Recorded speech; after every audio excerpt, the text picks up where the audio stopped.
Tak tady je pak vidět paměťová karta. A tady je potom ta vnitřní paměť, kterou on nemá dělenou, což většinou mývají třeba na 1 a 3 GB, nebo 4, což je fajn, protože tam se vám ukládají aplikace. A někdy bývá jenom 1 nebo 2 GB. Tady je to v podstatě celá paměť. Takhle vypadá ještě menu.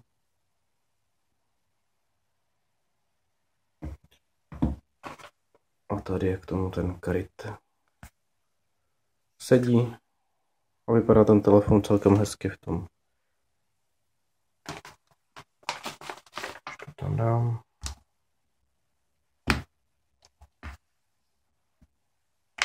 Tak a už to v tom máme. Takhle.